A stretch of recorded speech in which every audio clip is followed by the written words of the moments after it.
Gadgets Live. You started that fast.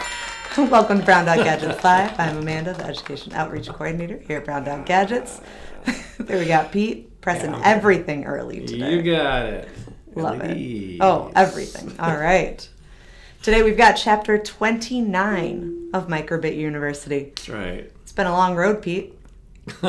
You've done all of it. I'm working on 30 right now. I know. That's crazy. We're on 29 this week. Oh, 30 will be in 2 weeks, I guess, right? Yep.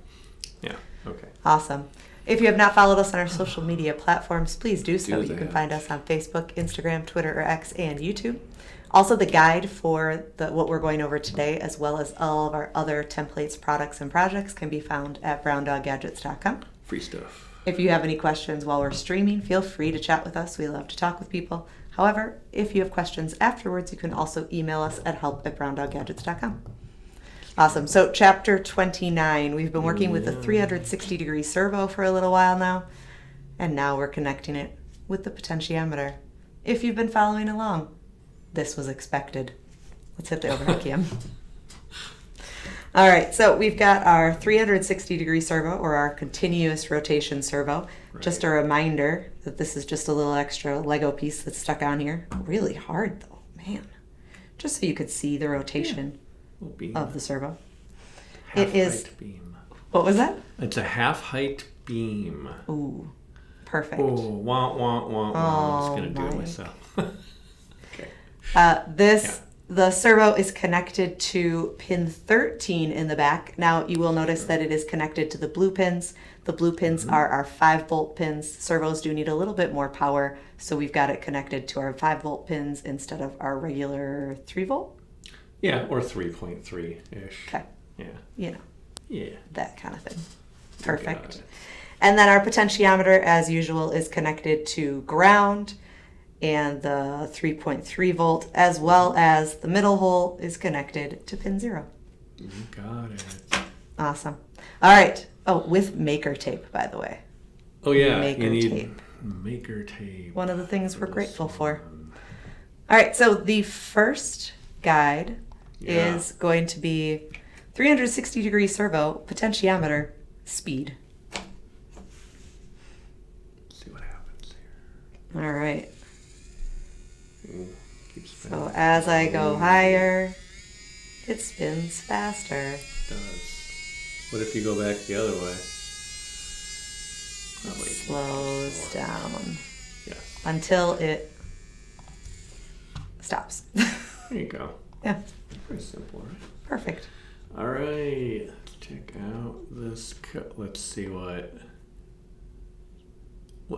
Mike, it is actually a plastic circuit board, so you're right in saying PCB.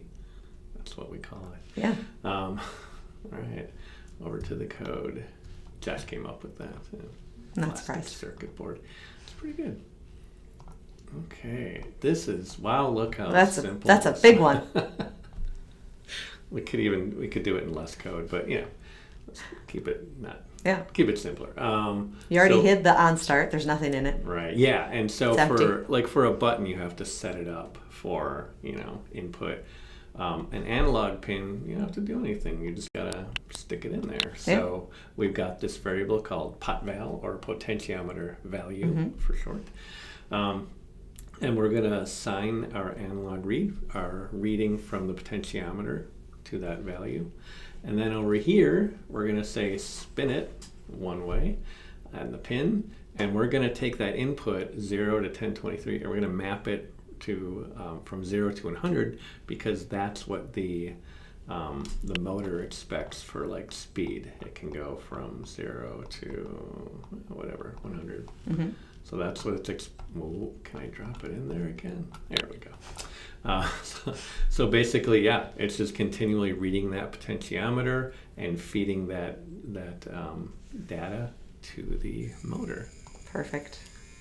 I don't know, Mike. You have to find one. So super simple, but there's plenty of uses for this one. Simple motor control. Yeah. And the 360 servo makes this super easy. if you wanted to control the speed of like a DC motor like we use with a fan, it's a lot more complex because you can't just connect that to your bitboard or your MicroBit. You have to connect it to an external power source, and then you need to control it with like a MOSFET or a transistor or a motor controller. Yeah. Way too complicated. Yeah. So again, really simple. I know you're like, what? You know, Right over, Matt. Mike will tell us what MOSFET stands for. Probably. The next 30 or 40 seconds. Yeah. So. And Mike, is it just that you can't find the facepalm emoji? Because it definitely exists. It's in there somewhere. I use it regularly. It's in there. It's just not a circle. It's actual person's face. There you go. I use it a lot. There you go. Okay. A lot. All right. Guide B is 360-degree servo, potentiometer, wiggle. Let's do the wiggle. Ooh, just wiggling. And right off the bat, you can just imagine how many scenarios there are where you'd want a potentiometer to wiggle, right? Oh, so many. Dozens at least. Yeah.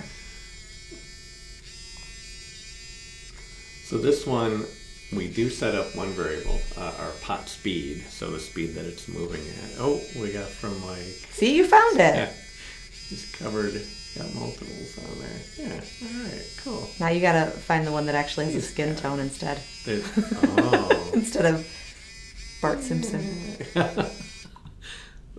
Yes, the cartoon characters. Yep.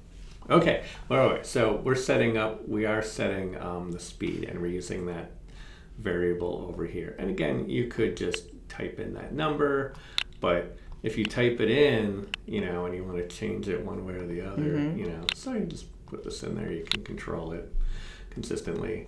Otherwise, this time we're setting our wiggle value from the potentiometer, and we're mapping it to these weird numbers, 100 to 2000.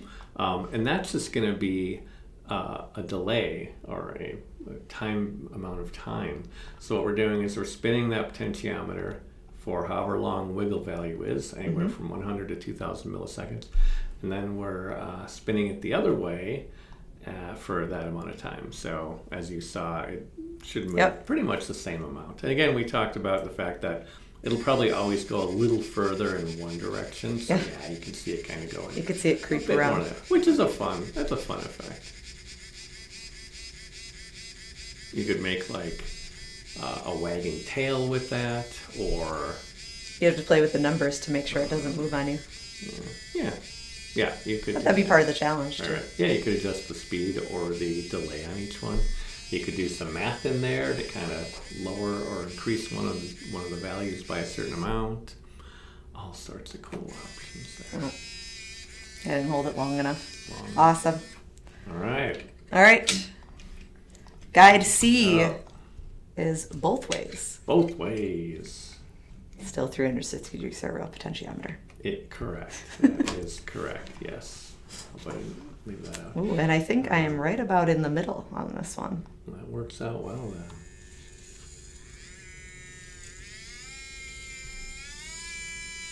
Ooh.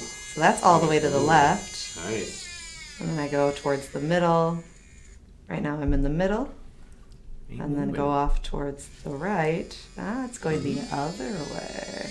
Both ways. And then to shut it up, we'll go back to the middle. To the middle.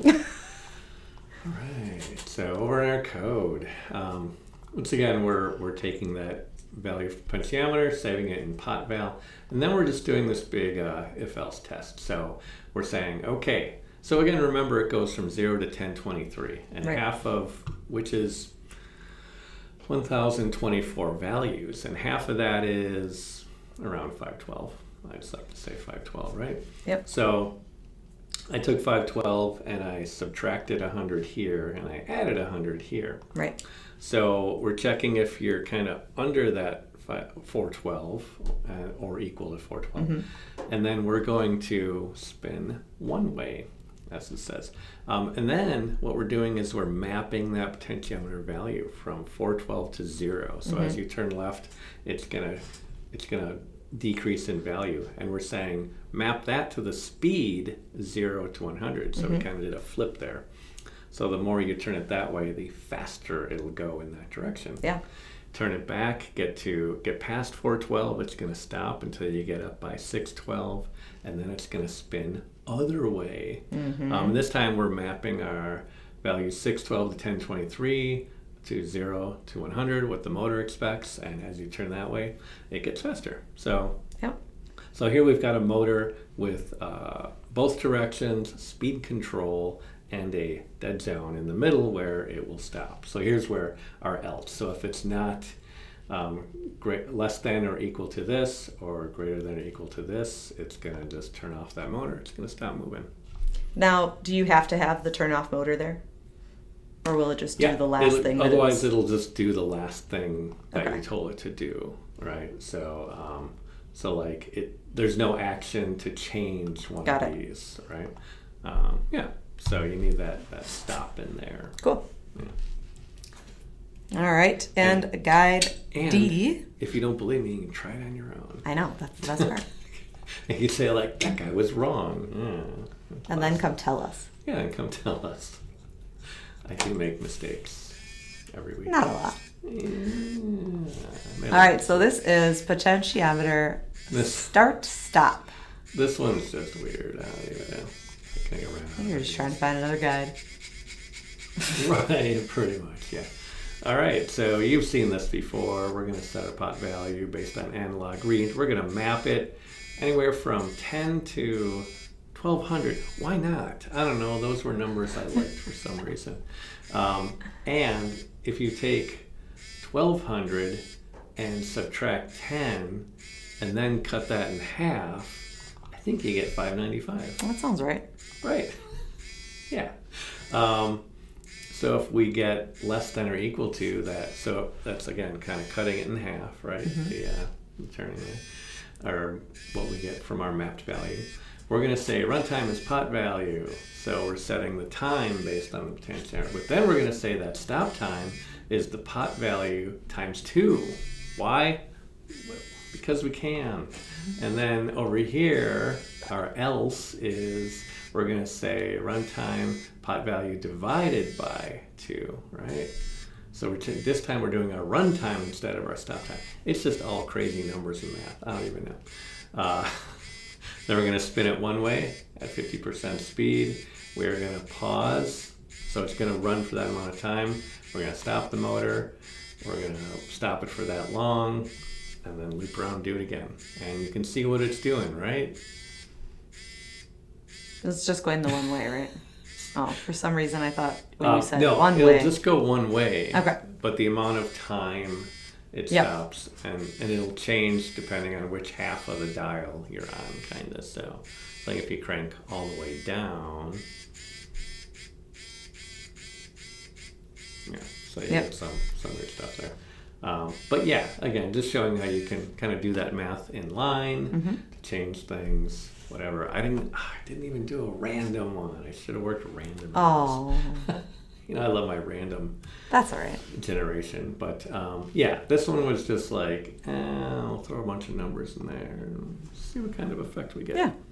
Random would be good to throw into something like this if you wanted a more, jittery, wiggly kind of thing, which I think we did with the 270, right? Yep. We probably did. So it's a little different doing it with the 360. So, and again, a lot of the stuff where you don't need to spin all the way around, you could probably do with the 270 instead. But the one thing you get with the 360 is you get the speed control. Right. So you can set the speed of it, which is nice. I think we kind of showed how you can do that with the 270. Yeah, going a specific location. It's kind of like built in with the 360. So it's kind of nice. Yeah. Cool. So that is chapter 29. I'm sorry. Don't get ahead of ourselves. Chapter 29, 360-degree servo with the potentiometer. Next week, we are off. No live streams. No live streams next week. Yeah, we're out of here. Yep. Have a great Thanksgiving. Be grateful for what you have. We are. Right. We're grateful for you. Yeah, right. Then the following week, first week of December, we've got lots of holiday projects coming your way with some holiday cards and another project. I don't remember what it is at this time. I'm not even sure what. And then what is chapter 30? I don't actually know what you're doing next. 7-segment display. So we'll start with the simple, just connecting it and putting out some numbers and whatnot. And yeah. We'll, Terje. Yeah. I'm not sure what Terje is, but whatever. I do notice the J is right next to the K on the keyboard, so maybe that's something. It's a good thing you found that faceplant emoji. I can just do it for him. I'll just keep this one around. There you go. Make that one permanent. Awesome. If you have not followed us on our... I love seeing the typo of the day each morning. Yeah, it's perfect. If you have not followed us on our social media platforms, please do so. You can find us on Facebook, Instagram, Twitter, X, and YouTube. Also, all of the guides like today's that you see here today, as well as other projects and products, can all be found at browndoggadgets.com. True. And then you can always email us at help@browndoggadgets.com as well. If you are having separation anxiety next week and you really miss us, feel free to jump on YouTube, hit that live tab, and then check out some of our old ones. You know what you should do? We're still there for you. When you next week, when you're at your big Thanksgiving gathering, you just grab your phone and be like, hey, I got to show you this crazy thing I watched with the streaming people with the Brown Dog Gadgets. And it's like, true. is that dog toys? No, it's electronics. Yeah. And then people can watch it. There you go. It's a great idea. Okay. Wonderful. Have a great week next week, and we'll see you in December. Thanks for watching. Please visit browndoggadgets.com for parts, projects, and curriculum. Follow us on social media @browndoggadgets. We'll see you next time.